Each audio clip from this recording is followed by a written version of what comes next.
Today on Retire with Purpose, World Series of Poker champion Annie Duke on how to make better financial decisions, answering the question about how much income your 401k will provide, and retirement planning when you don't want to retire.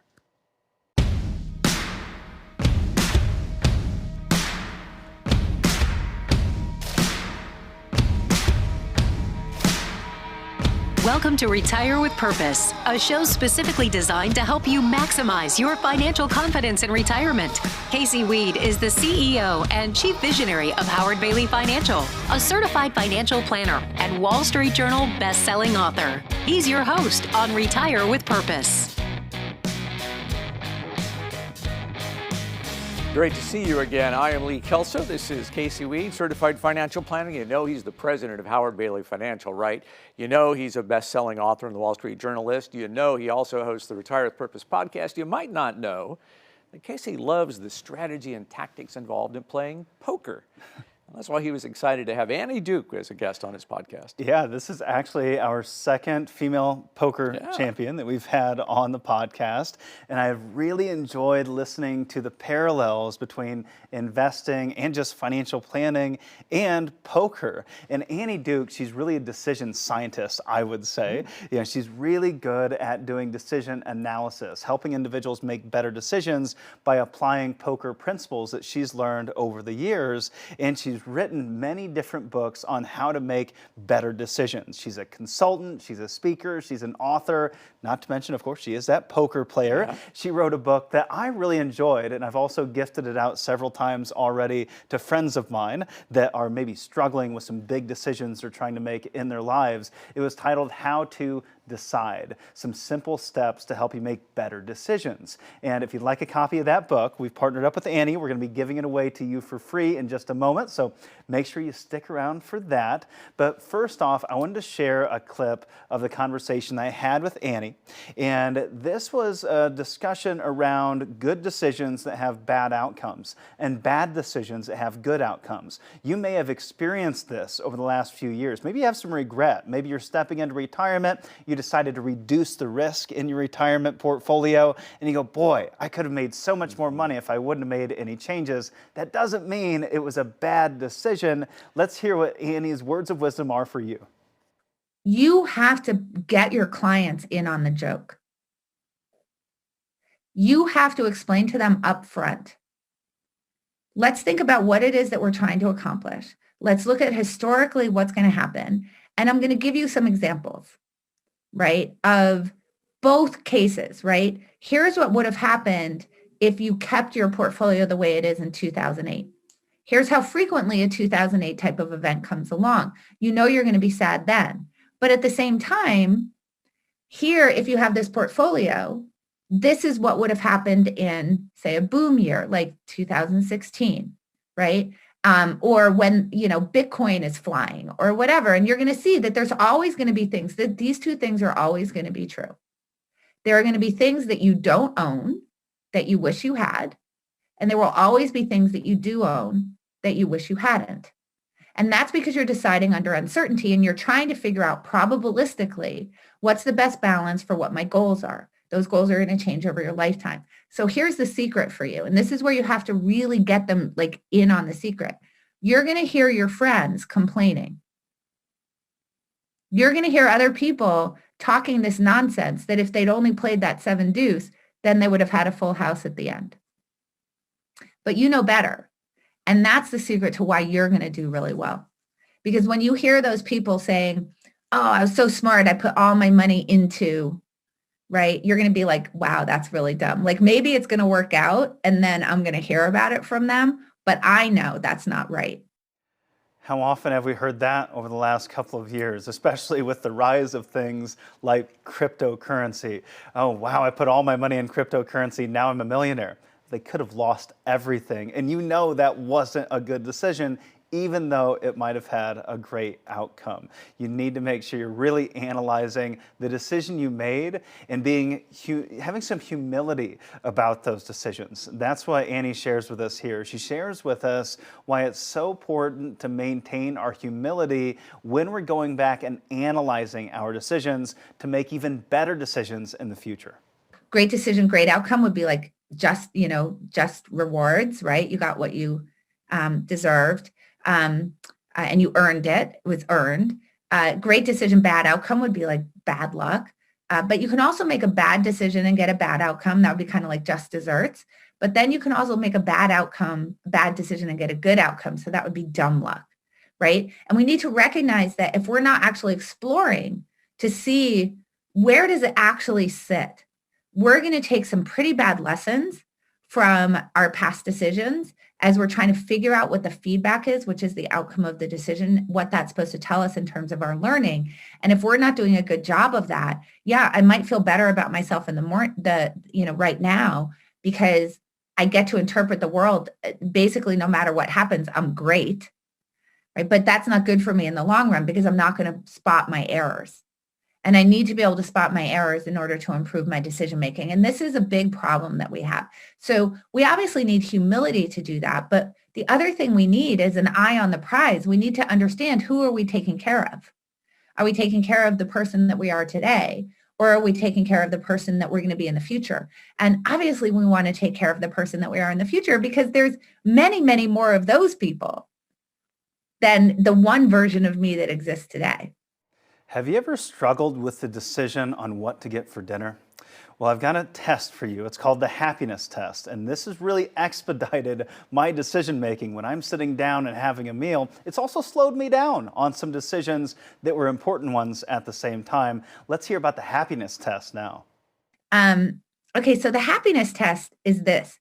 Basically, when we're thinking about how much time we should take on a decision, what we're really saying is, how much are we willing to sort of increase our error rate, right? Like, if we take less time on a decision, it's more likely that we're going to get a bad result. It's more likely I'm going to get a dish I don't like so much, right? So if I save time, maybe I'm going to make a slightly less good decision.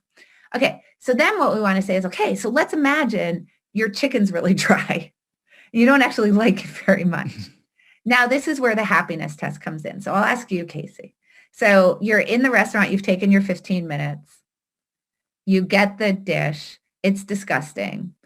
The first thing that comes to your mind is, I made a mistake. So let's just start there. And that's ridiculous because you don't have a time machine. So you did the work. Sometimes when you go through green lights, you get in accidents. That's what just happened to you. It wasn't a mistake to go through the green light. The chef was off that night. So you get your disgusting chicken. You don't really want to eat it. And now I see you a year later. And I say, hey, do you remember a year ago when you took 15 minutes to decide on that meal and then you got kind of that disgusting chicken that you didn't really want to eat? All right, so I'm seeing you a year later here. How much did that one meal a year ago affect your happiness today? Well, maybe that'll expedite your next meal decision-making process, but maybe you're making a more important decision. Maybe you're trying to determine if the financial advisor you're working with or evaluating is trustworthy. Are they speaking the truth or are they bluffing? Here's an easy way to find out. So I would say that the biggest tell is there's a very simple thing in poker that strong means weak. So what does that mean? So when you have a newer player, I wouldn't do this with an expert because they might false signal you.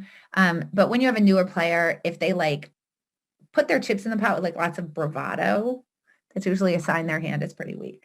So that actually translates pretty well, right? When people are kind of overselling their confidence, overselling how right they are, overselling their certainty, underselling nuance, underselling that there's lots of different solutions that we can explore, and that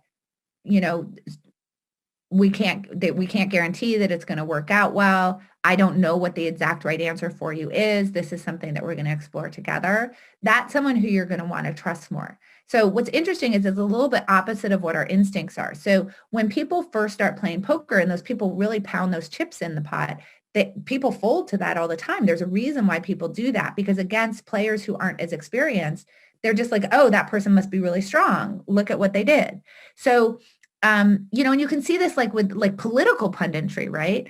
It's the ones who are it's nuanced and it's complicated and there's all sorts of different ways to look at it.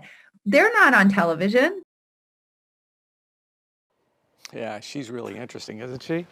I think she's right spot on there. And if you'd like some help making decisions, maybe a copy of Annie's book is right for you. Well, Casey and the team are making it really easy. They have a stack of books from Annie, and they're willing to give them away to you at no cost until they're gone. So all you have to do is reach out at 866-482-9559, or you can send a text message and just text HOW to 866-482-9559. The HOW is part of the title, How to Decide, Simple Tools for Making Better Choices. That's Annie Duke's latest book, and you can have it with no cost, no obligation. Just take the steps listed there on your screen and call 866-482-9559 or text HOW to that same number, and they'll zip a copy of Annie's book right out to you.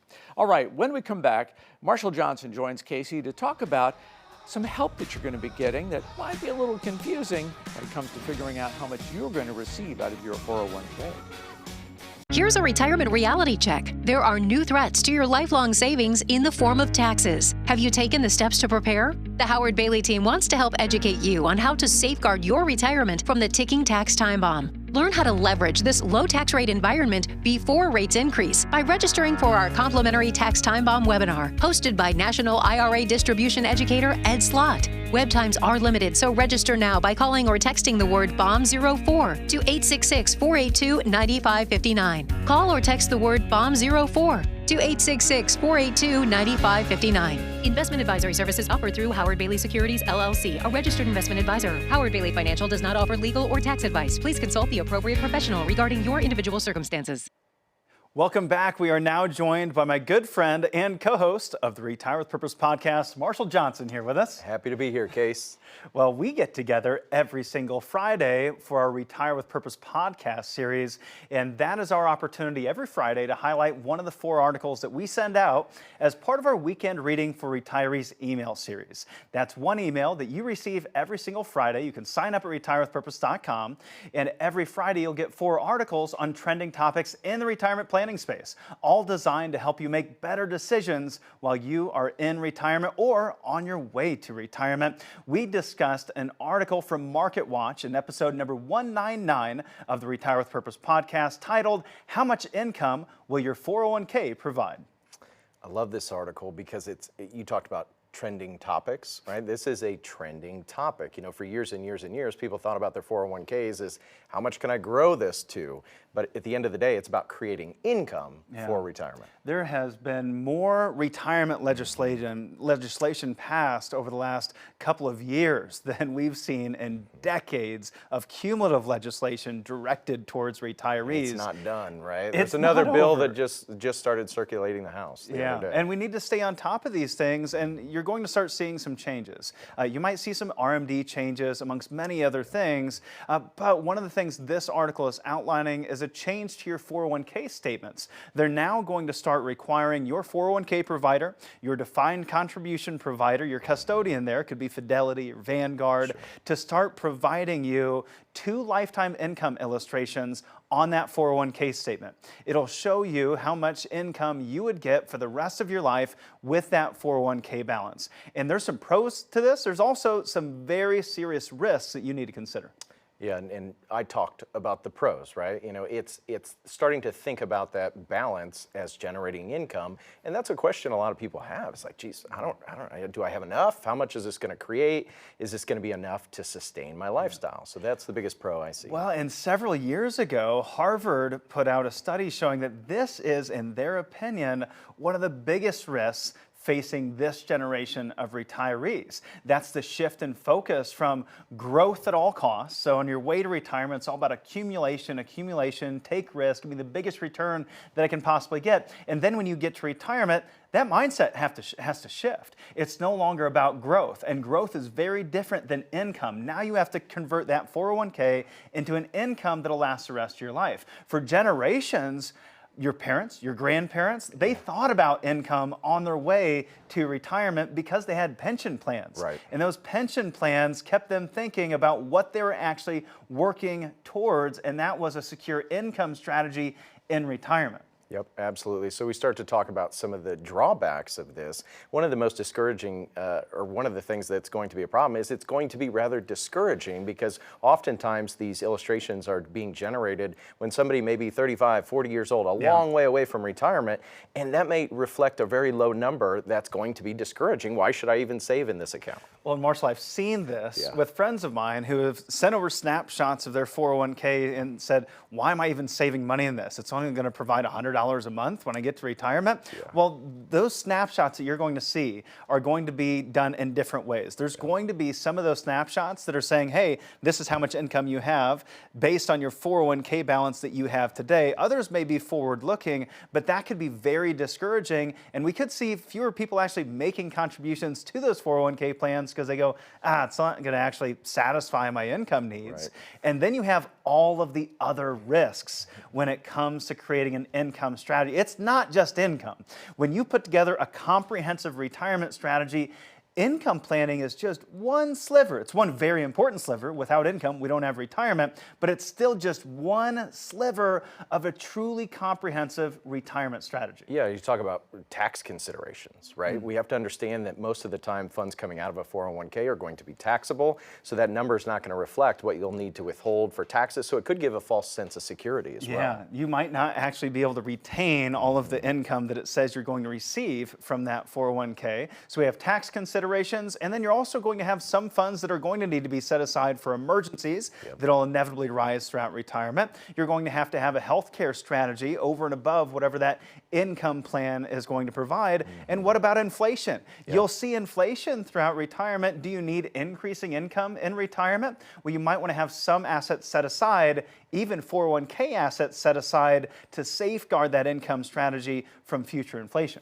Well, and what about other income streams, right? Most families are not just going to have their 401ks to create income, Social Security, maybe there's outside pensions, or maybe they're creating income from other places that aren't going to be considered on that statement.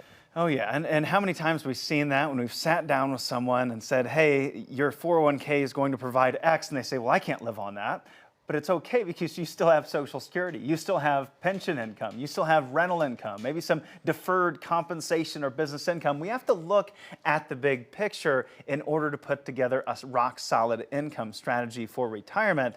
And this is also assuming that you annuitize your 401k balance entirely and you do it through the 401k provider. They're going to provide you this proposal where you have this balance and they're going to turn that into a guaranteed income stream, much like a pension, for the rest of your life. One, you should never annuitize 100% of your assets, and I think we're going to see far too many individuals just pressing the go button and getting their life savings annuitized without sitting down and getting a consultation. Yeah, one thing that we spend a lot of time with the families that we meet with is setting it down and laying out different income strategies, and maybe an annuitization like this is not appropriate for some families. So just knowing that there's more than one way to skin a cat, but also you want an independent voice. And my fear is that with some of these companies, people are just going to assume that that's the company that they have to use and not shopping the marketplace. You should be shopping around. For instance, if you're going to buy life insurance, you just don't go to the first agent that says, here, this is the best rate that I have. You want to work with an independent agent that provides you with all those different rates and options that are out there. That could be getting a Medicare supplement. It could be getting a life insurance policy. Maybe it's getting a long-term care policy, but the same thing applies when you're searching for guaranteed income. We have analyzed many pension plans where someone gets a lump sum pension option, and we can take the lump sum and get them more guaranteed income with more control over their assets if we use the lump sum instead of just annuitizing that with the pension provider. So if you're trying to evaluate how much income that you're going to get when you get to retirement, we have an offer for you. We want you to take advantage of getting a complementary income strategy where we'll show you how much income your 401k will provide in the future. We'll take into consideration the risk of rising taxes. We'll take into consideration the risk of inflation and the risk of major healthcare concerns as you step into retirement and throughout retirement. We're offering a free complimentary consultation to deliver to you a free comprehensive plan for your retirement future. Just call the number on your screen or text consult to that number. Stick around because after this, we're going to be discussing estate planning, capital gains taxes, and what it means to become job optional. Here's a retirement reality check. There are new threats to your lifelong savings in the form of taxes. Have you taken the steps to prepare? The Howard Bailey team wants to help educate you on how to safeguard your retirement from the ticking tax time bomb. Learn how to leverage this low tax rate environment before rates increase by registering for our complimentary Tax Time Bomb webinar, hosted by National IRA Distribution Educator Ed Slott. Web times are limited, so register now by calling or texting the word BOMB04 to 866-482-9559. Call or text the word BOMB04 to 866-482-9559. Investment advisory services offered through Howard Bailey Securities, LLC, a registered investment advisor. Howard Bailey Financial does not offer legal or tax advice. Please consult the appropriate professional regarding your individual circumstances. Everyone has questions about retirement and the years ahead. What's yours? An easy way to get it answered is to email info@howardbailey.com. You will get an answer, and we might use that question right here on the program. We're going to cover a lot of territory today, Casey. Here's the first question. What sort of retirement planning should I do if I never plan on retiring? Well, I love this question because it takes me back to a gentleman that I met with that never planned on retiring many years ago. So this was probably 6 years ago, I want to say. We originally met, and he said, Casey, I don't know why I'm meeting with you. I don't want to retire in the first place. My friends just told me I should sit down and see you. And I said, well, you may not be planning on retiring. At the time, I believe he would have been maybe 55, roughly, didn't plan on retiring, loved his work, and yet I said, you never know when you're going to be forced into retirement, so let's build a plan B, and that's what you need to build as a plan B, a fallback plan. So we built this plan B, proved to him that he doesn't ever need to work again if he doesn't want to, and now he's taken that business from maybe a $100 million business to expecting to sell it for over $2 billion in the coming years, and being forced into retirement. So I think two things happened there. One, he was able to let go of his money concerns and really focus on his areas of biggest impact, not worrying about making any more money. That's why this business, in my belief, grew so quickly. And then on the back end, now he calls me and says, Casey, I'm going to be forced into retirement. It looks like I'm going to retire at 65. I said, great. We already have the plan B set up. We can just pull the trigger. So make sure you have a plan B. And I think if you get that plan B, whether you want to retire or not, you're going to find you're able to make a bigger impact when you no longer have to worry about making that next buck. Man, what a great problem to have, huh? Yeah. Okay, so here's the next question. Is hiring an estate planner necessary? And are there any other professionals I should be looking at partnering with to make sure my estate is in order? Yeah. Well, is an estate plan necessary? The answer is yes, but how complex, that's another question. Whether you have to work with an attorney, that's another question to be answered. So one, some individuals, and I'd say probably the mass majority of the U.S., they don't need a formal estate plan where they go in, meet with an estate planning attorney, and spend thousands of dollars putting together this complex estate plan. You could probably do what I did when I first got out of college. Go on over to one of the online resources, go to LegalZoom or something along those lines, and get some of those basic documents drafted, your healthcare directives, etc. Now, as your financial life gets more complex, especially as you step into retirement, or if you have a potential estate tax issue, that's when it might make sense to sit down with an estate planning attorney and put together a more comprehensive plan. And if you are like some of the families we work with, you may have a complex situation that requires not just an estate planning attorney, but maybe you want to sit down with our team and do an annual roundtable where you have your certified financial planner as the quarterback, coordinating and communicating between yourself, your CPA, and your estate planning attorney, maybe even a tax attorney. And this is a complex question. Came from Peter. I moved from one home to another about 3.5 years ago and kept the previous home as a rental. However, I'm concerned about capital gains tax whenever I do sell it. Are there fewer tax implications selling it sooner compared to 10 to 20 years from now? Or am I subject to the same capital gains regardless of how long I own it? Well, first off, very directly, if you've held a capital property, a capital asset for a year or more, it's subject to long-term capital gains rates. Doesn't matter if you held it for 2 years or 20 years. What the rate is ultimately, now that's a different story. Currently, the highest long-term capital gains tax rate is 23.8%. The lowest is 0%. Now there's proposals on the table to take that number to over 40%. We're talking 43.4% would be our new highest long-term capital gains tax rate. So asking whether you should do it today or 10 or 20 years from now, well, today the rate may be pretty darn favorable. And I'd say historically speaking, the capital gains environment we're living in today is extremely favorable. It may make sense for you to go ahead and liquidate that asset sooner rather than later and avoid the risk of paying higher taxes. I'll also throw in that some of the proposals that have been on the table for legislative changes to the tax code for many years is a reduction or elimination in the step-up in basis to your heirs. So take that into consideration as well. But I'm going to throw another one out there. So in this element of the tax code, Section 121 allows you to exclude up to $500,000 in capital gains from your taxes when you sell your primary residence, and you can do that every 2 years. And there's something that you could be thinking about here. So you've had this rental property for 3.5 years. Well, you've lived somewhere else for 3.5 years. It's been a rental property for 3.5 years. You could move back into that primary residence and call it your primary residence. I think you said that you lived there for 3.5 years. So if you moved back into it for 1.5 years, you would fulfill the 2 years as your primary residence out of every 5 years. So you could move back into it, live there for a while, sell it once you fulfill that 2-year period, and exclude the $500,000 in capital gains.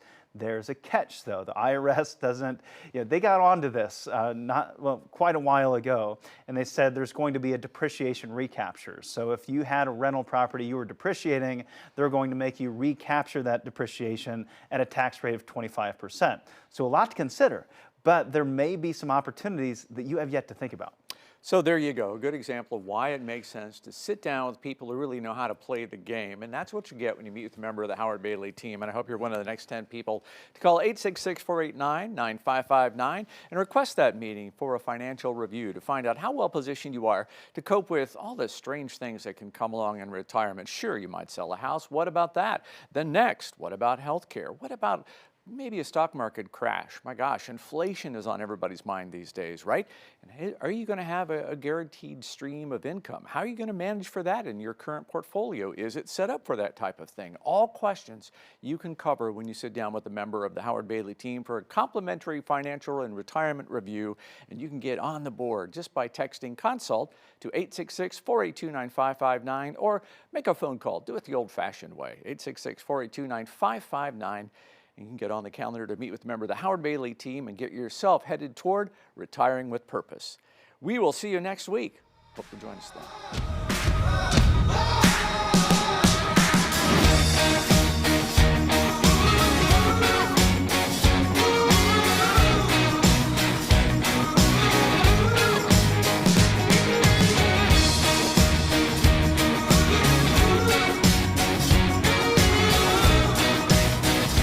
Here's a retirement reality check. There are new threats to your lifelong savings in the form of taxes. Have you taken the steps to prepare? The Howard Bailey team wants to help educate you on how to safeguard your retirement from the ticking tax time bomb. Learn how to leverage this low tax rate environment before rates increase by registering for our complimentary Tax Time Bomb webinar, hosted by National IRA Distribution Educator Ed Slott. Web times are limited, so register now by calling or texting the word BOMB04 to 866-482-9559. Call or text the word BOMB04 to 866-482-9559. Investment advisory services offered through Howard Bailey Securities, LLC, a registered investment advisor. Howard Bailey Financial does not offer legal or tax advice. Please consult the appropriate professional regarding your individual circumstances.